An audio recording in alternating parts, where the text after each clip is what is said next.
right, welcome to Behind the Build, the show where we go beyond the tools and the timber to learn how top builders think and grow. Today, I'm joined by Casey Gray.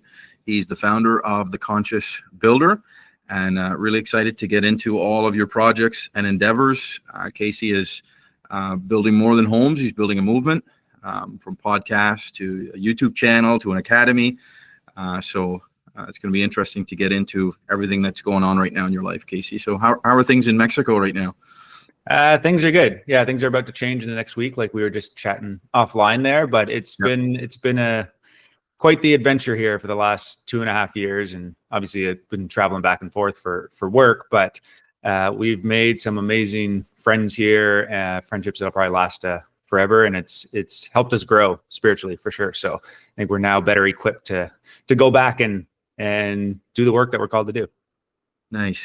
So I'd like to kind of start at the beginning of your journey, because as I've read up on you and learned about what you've been doing, it seems like the construction industry it's more like a calling for you. It's more than a trade. So I just wanted to know how that all began. Like what first pulled you into construction? Really, it was my best class at school. So when I went through high school, I kind of went through high school thinking that I was going to become an engineer, because I'm like, oh, engineers build stuff, and I didn't really know.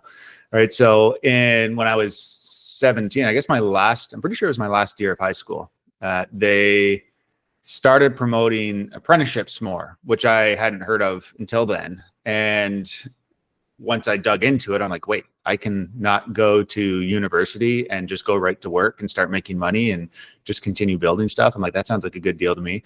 So yeah, that's what I ended up doing. That was by far my best class at school. It wasn't like I had to work hard at it, in the sense that put extra work. It just kind of came naturally to me in some senses. So I just continued to follow that and follow my interest, and ended up finding a really great company that I worked for almost 7 years. They did a lot of renovations, and, they gave me an opportunity to run jobs at a really young age. I started running jobs when I was 20, doing additions and renovations. And then by the time I finished working with them, I was doing some of his, infill projects in the city. We're tearing down houses and putting up, two semi-detached houses, that sort of stuff.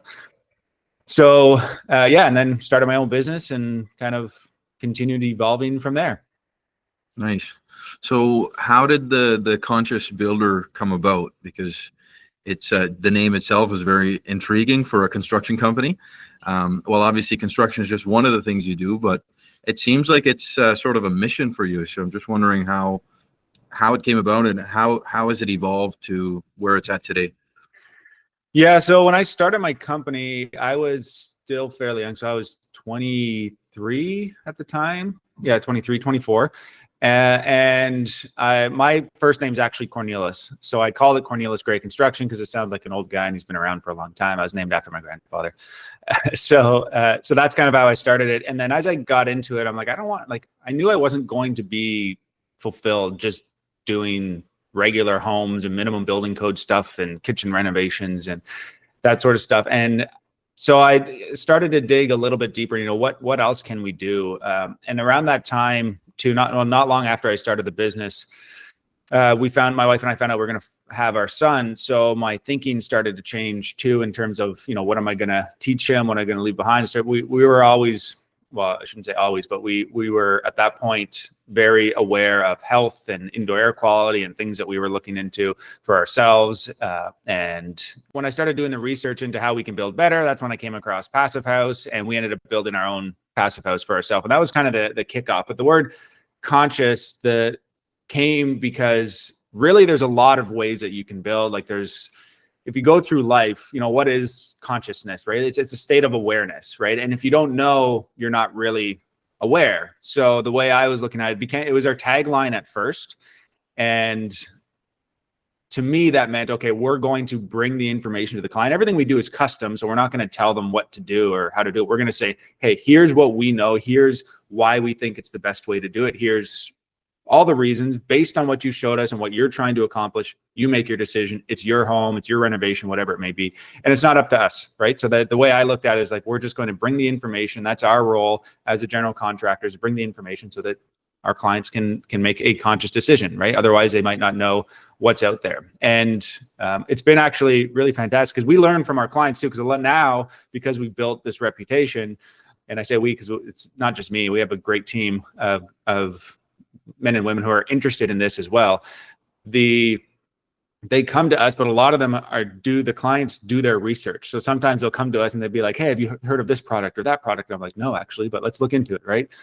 So it's kind of been it's always growing. There's always more things to learn. So it's never boring. What I will say is there's a lot of greenwashing. We see it everywhere, right? Whether it's the food industry or whether it's the construction industry or anything else, right? There is a lot of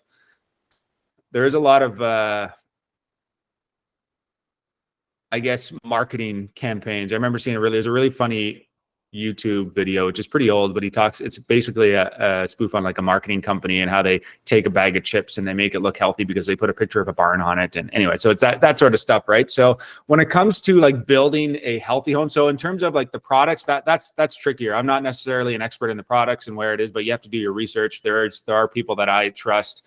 There's a really great guy named Andy Pace, which when I interviewed him on our podcast, he was telling me about how the whole restriction around VOCs came in, and it had to do more with smog, not necessarily health concerns, right? When it creates smog, it can create health concerns, but it has to have the perfect environment in order for the smog to be created. And VOCs alone, although some of them can be harmful, there's a lot that aren't because they're volatile organic compounds. If you open an orange, that has VOCs that get released. They're not bad for you, right? But this whole industry he shared was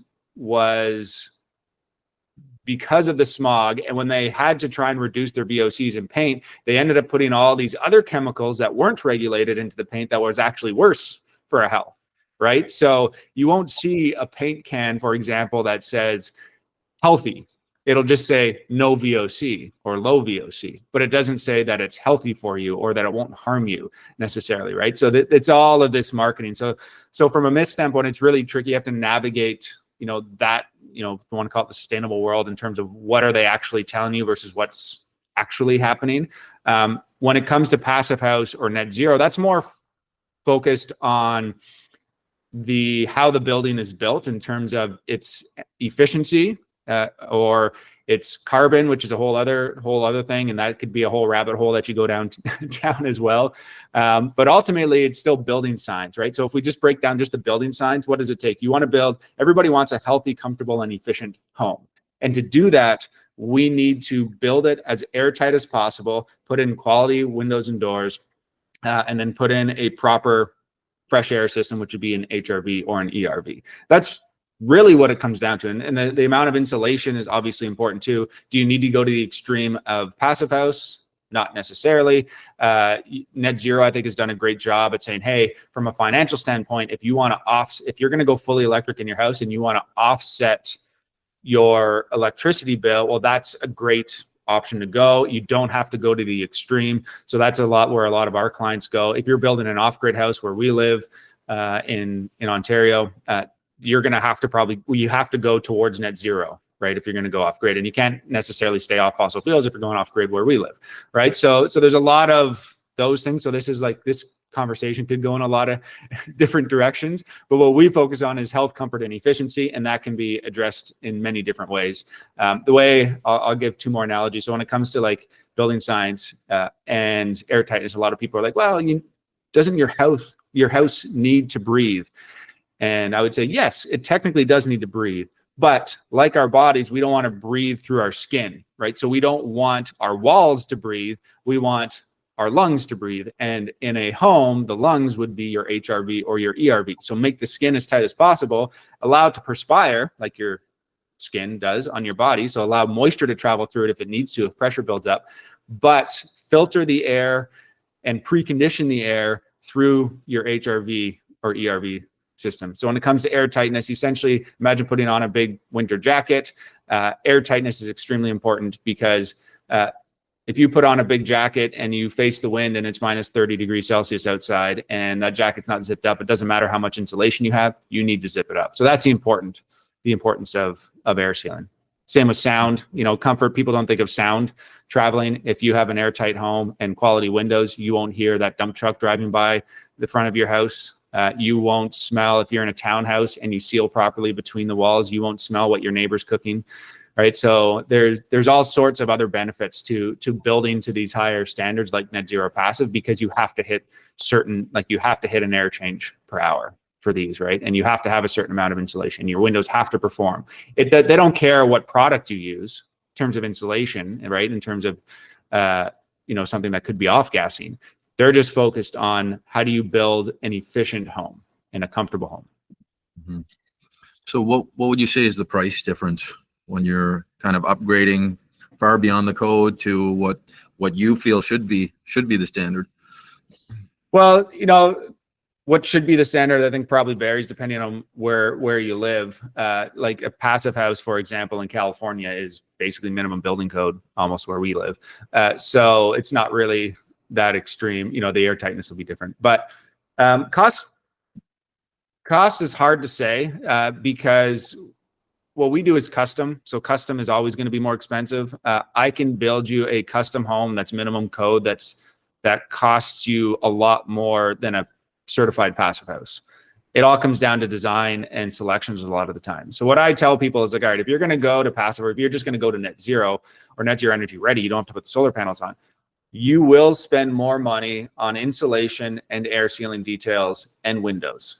Everything else doesn't really matter. Technically, you can save money on HVAC if you put in a smaller heating and cooling system because your house will perform better. But if you're going to put a copper roof on your house, well, that's going to be extremely expensive no matter what. So the more expensive the kind of base case is, the less percentage your house increase will be. So a lot of it just comes down to design. The other thing too is if your base case is a house that has a very complicated roof and a lot of corners, that's a lot more difficult to hit some of these building standards than just a box. So every corner that gets added to a house, it makes it more complex. It makes the air sealing details more difficult. If you're changing materials on the outside of the house, so there's those types of things to think about. So anybody who's going to build to a higher standard, we definitely recommend what's called an IDP, which is an integrated design process. If you have we're trained in this now. There's not a lot of renovators or builders that would be, but there's energy advisors that would be. So depending on where you are, I don't know what they would do in the US, but in Canada, they have an organization called CASE, actually. I think it's the Canadian Association of Certified Energy Consultants. They do the training for it, right? So a lot of energy consultants would be trained in becoming a facilitator for this whole IDP process, because really what it is making sure that you bring your entire construction team and design team together right from the start, as opposed to the old way of thinking, which is siloed, right? You hire your architect, you design something, and then you go out and you price it and you try and find the cheapest price, and then you end up usually paying more because you might have to go back because you over-designed, right? And then you end up missing the opportunities and getting all of the trades involved. If you start asking around about IDP, you hopefully can find somebody who's familiar with it. If not, there are organizations, I'm sure, that can provide training for it. Mm-hmm. Nice. So I wanted to get into the other endeavors that you have. Like you just mentioned, your podcast. You have a pretty in-depth YouTube channel. There's lots of videos on there. And I think I saw you have an academy, the Conscious Builder Academy. So could you run me through those different extensions of the Conscious Builder? Yeah, they're kind of, to some extent, a lot of them are experiments as we've been growing our business as well, right? But they've worked out. The podcast, we haven't done a new episode for a while now, but that's been really great. We just had to focus our time elsewhere. That's actually been great to meet people in the industry, like what you're doing right now. You can learn a lot just by having conversations with professionals in different parts of construction and business. It wasn't all just about green building or sustainable building or whatever you want to call it. It was about business a lot of the time, but also health and design and everything that we basically deal with as business owners. So that's been fantastic. The YouTube channel has been really great because from a marketing perspective as a business. So we've also slowed that down a little bit. We are doing videos, just not as much, just because we're busy in other aspects as well. But that's been fantastic because that's actually brought us clients. So people a lot of times feel like they already know us because they've come across our videos and then they see what we're doing. They've met myself, they've met the team. So it's their first impression a lot of the time. It also helps us stay honest, and you realize, where you need to improve in terms of your projects. Like, we're not going to pretend that we're perfect. We're human. We make mistakes. There's only one perfect person who ever lived, but so that's been super helpful. And then the Academy was also just somewhat of an experiment. We haven't put anything into it recently either. But we do have some programs there. And then I was talking with some people about creating some kind of custom training programs, because we definitely, so my background, I'm a carpenter, went into it because I like construction. I just happen to enjoy business. I like the entrepreneur, the business side of it. I enjoy kind of growing the business. Not everybody who starts a business in construction enjoys that. So the goal behind the Academy is to help those contractors or trades guys who don't have that same business interest maybe, or are struggling, because there's a lot of things that needs to happen if you're going to grow a business. It's one thing to just say, hey, I'm going to go, start a building company, and then it's just you and a couple of guys. That's one thing. You basically just, you're just have a job that's more demanding than any other job, right? It's not really a business. Like if we're talking about business, the idea would be like, okay, you're going to grow a business that ultimately doesn't need you and that you could sell. So to some extent, it's an investment in your future and maybe your family's future. So the idea would be to grow it and either sell it or to pass it down to the next generation or whatever. But to just have a business and then let it close is just like, well, I just had a extremely high demanding job for the last 30 years. What was the point? Sure, you can make a good living. It's not to say that it's bad. Maybe you're okay with that. But it is more demanding than any other job that you're going to get working with somebody else.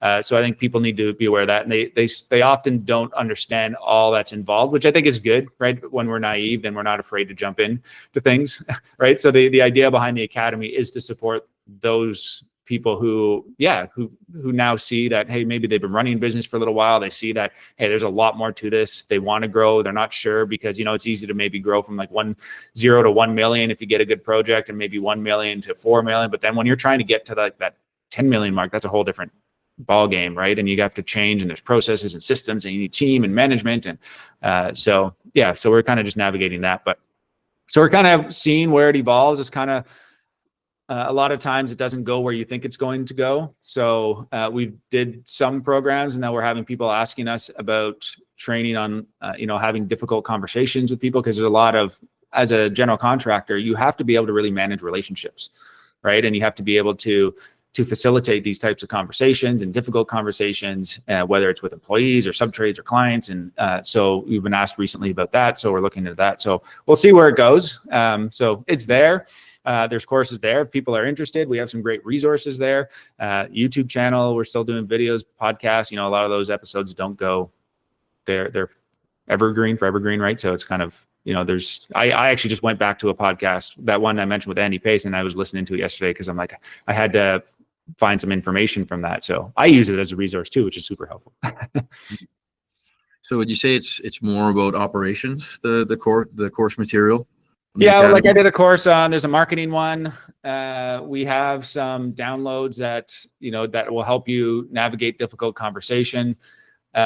We can do some custom ones. We did do a financial one, but we've actually changed that. So how we do that. So we got removed that that course. I'm trying to remember what else we have there. The marketing one was the best one that's still getting the most. Because it's all about how do you market and sell, how do you market and sell a high performance home, right? How do you get people, because a lot of people just don't understand or don't know about it. So that's what the whole course is about. Nice. So what is the legacy at the end of the day that you want to leave behind with the Conscious Builder? That's a good question. I haven't, my thinking when I started the business was different than what it is now. I don't know if I'm so concerned about my own legacy or the company's legacy anymore. I'm definitely, I want it to serve as many people as possible. But I'm involved in the church, so a lot of my focus is how do people who don't know Jesus and don't know God, how do we get them to know Jesus and God? And that's what I kind of want to use the business platform for now. Like we have to work, we have to make a living. So I'm not saying like that's what I'm directing. We're still directing towards building healthy, comfortable, and efficient homes. Like that's our mission is to help that. But in the process, if we can have, save more lives and because they get to know Jesus, like that's kind of what's more exciting to me now at this point.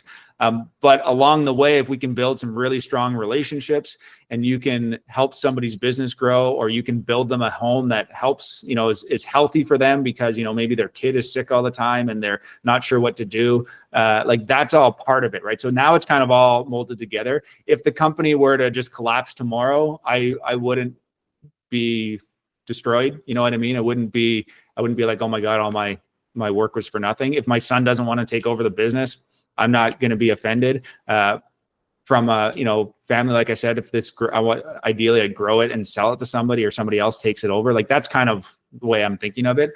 But I'm not so concerned about my legacy being attached to the company. And that's another reason why I actually changed the name from Cornelius Gray Construction to the Conscious Builders. I didn't want my name on it. I want other people to be a part of it because it's not just me. I can't do it alone. Like my guys are out.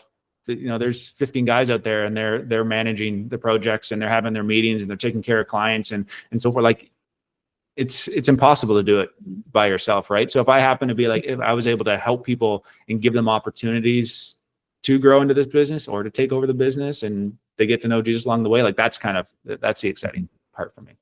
So you're obviously open about your faith. Has that ever challenged you in business, or has it strengthened your leadership and your mission? I think it's strengthened. I'd say, to be honest, I would be what's called, I guess, a young Christian because I didn't grow up in the church. I didn't have this faith younger, and it's fairly new in terms of my life over the last 5 years. But I've kind of gone through everything else and got to this point, and I would say it's actually helping me now. So I share a little bit of my testimony for a couple of reasons. One, I can actually say that we got a job because of it, right? So it's funny how we actually have quite a few Christians that are just happen to be coming. It's not like we advertise this or do anything, but they seem to, it comes out in conversation, right? So then we have more that work for the company, which is great because then you just know and it's not like it's a must. And if you're not going to be hired or anything like that. But then that kind of that level and their beliefs and their moral, like they're going to be the same. Like you're on the same, you don't have to explain reasons why. It's like, well, no, this is good because of we know from the Bible versus this is good because, well, I just think it's good. You know what I mean? So it's a different conversation. So that makes it easier from a business, but we did get a job because of it, right? So the clients told me they're actually here in Mexico. They've been living in Mexico, but on the other side, and we're renovating their home in Ottawa. But then they did a vacation while they were here. We connected, and they shared that they had hired us because of that, because they knew that if I think the way that they think and believe what they believe, then that's going to flow down through the company, right? So they know that it will go well because of that, because our morals are, they're going to be the same, right? We're coming at it from a different perspective. And when you're coming at it from that God perspective, then the conversations are different. When you have problems, they're different. You work together, you're not trying to take advantage of each other. So it's just it's a different relationship. It's built on a solid foundation as opposed to something that, blown in the wind. It's the Three Little Pigs house, which house are you going to take? So it changes the relationship, which has been extremely interesting. So will some people not hire us because of it? Yeah, maybe. It's not like I'm going around and saying, I'm not afraid to say it, but I'm not saying you have to do this or anything like that, right? No, some people do, I guess, but I wouldn't think that's right. But either way, so it's been helpful. But to share, I guess, going back to how this has now helped me in business. So when I was younger, my whole thing was freedom. basically being able to retire at a young age if I wanted to, right? It was all based on money. Whereabouts do you live? We're in Cape Breton. Cape Breton, that's right. Do you remember, I think this was across Canada. Do you remember Freedom 55 commercials? Yeah. So the whole, because this is Canadian, a lot of Americans that I tell them, they have no idea. So that whole thing was like retire and have freedom by the time you hit age 55, right? That's what they based their whole marketing campaign on, which is great. So I remember seeing that commercial. I'm like, you know what? I'm going for freedom 35. Actually, I might have said freedom 25 at first, and then that didn't happen. So I'm like, all right, freedom 35. That makes sense, right? At 35, I'll be able to retire if I want to. I won't because I enjoy working, but that was my goal. And then as I continued to go through and I was getting closer to 35 and realizing that, hey, that wasn't going to be possible. I made some bad decisions. And then, financially, because that's what I was basing my freedom on, it didn't look like I could retire, like I wouldn't be able to. It just wasn't going to be possible. Growing a business isn't easy, right? You're navigating all sorts of different things. So it just wasn't going to happen. So I just kind of forgot about it and carried on. Being here, we got really involved with the church. We've been on the leadership team, and I was sharing this story and how we came to know Jesus. Like COVID was a big thing for us and navigating all of that.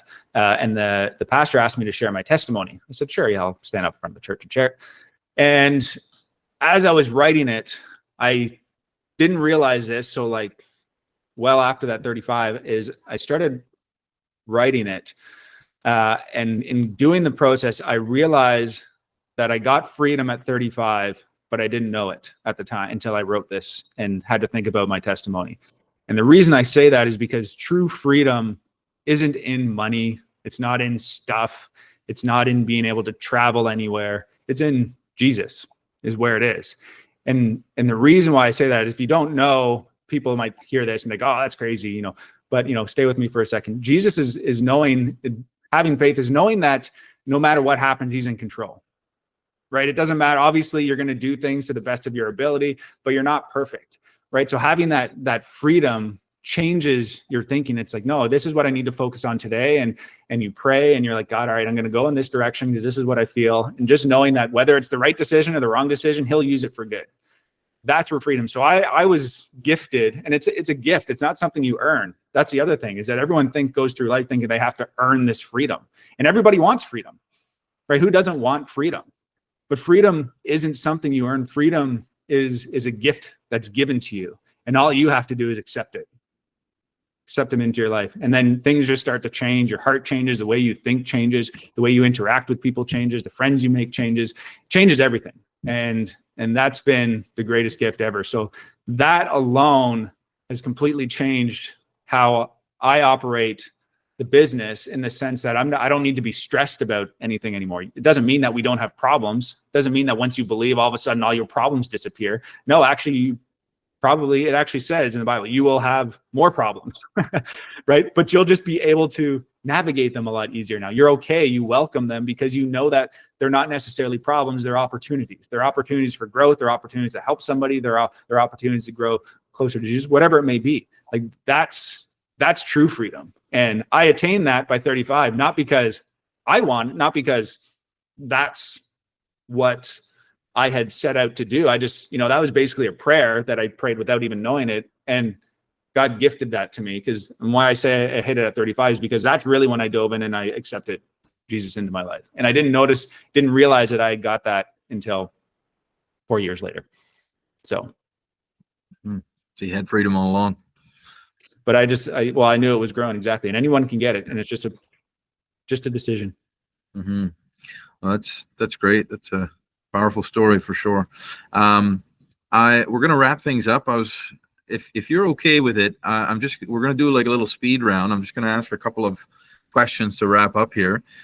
Just kind of short answer questions. So, favorite project of all time? I would say there's a couple, but the one that kind of kicked everything off for us was when we built our own passive house, because that was kind of the steepest learning curve. And then right now there's a second one that I'm not as involved in because the team's taking care of it, but we're building our first off-grid house, which is exciting. So we'll be releasing some videos about that. So stay tuned. Nice. Most used tool on site? I don't even know anymore. For me, when I was, we did everything. So obviously the hammer, it has to be the hammer because you're kind of framing, you're using it for everything. Cat's paw, maybe. Yeah. Hopefully not, but yeah, some days it might be there. Your go-to morning habit or morning routine? Now it's, I started off with prayer, reading the Bible, and, from a health perspective too, we drink, wife and I, lemon water. We started off, I do Bible, read the Bible, and then some sort of devotional, and then really get on with the day. And luckily she takes good care of me, so she'll feed me and juice for me. It's all part of the morning routine. One thing you hope your son learns from watching you work? I would say the one thing that I hope he gets is the faith in Jesus, that, he's not alone. Mm-hmm. One thing you never compromise on in a build, obviously you don't compromise on anything, but the one thing that really sticks out that you're kind of nitpicky about? The biggest thing that I talk to most about my team is communication. Mm-hmm. That is extremely important. And usually if there's an issue, it's because something wasn't communicated. So, and that comes in various different forms, but that's why I'm just like over communicate. Keep going. Right. So yeah, that would be one thing that I work on with my team a lot. Nice. Casey, this was awesome. Thank you for your wisdom and your transparency, just being open and honest with us today, and for leading with purpose, which is very obvious by our conversation. Where can people reach you if they want to have a chat, or if they're interested in what you do? Yeah, best thing would be our website, theconsciousbuilder.com, or tcbhomes.ca. We have that now as well. We're kind of rebranding the construction side, but we're keeping the Conscious Builder for the podcast and YouTube. But if you just Google the Conscious Builder, it should pop up, and everything should be there. Nice. All right. Well, thanks again, Casey. A little bit envious of your stay in Mexico, but heading back to Canada, less than a week. Just in time for summer. Yeah. That's great. Thanks again. We'll be in touch, and we'll be watching your journey online. Yeah. Thanks for having me, Renee. Appreciate it. All right. Take care, my friend.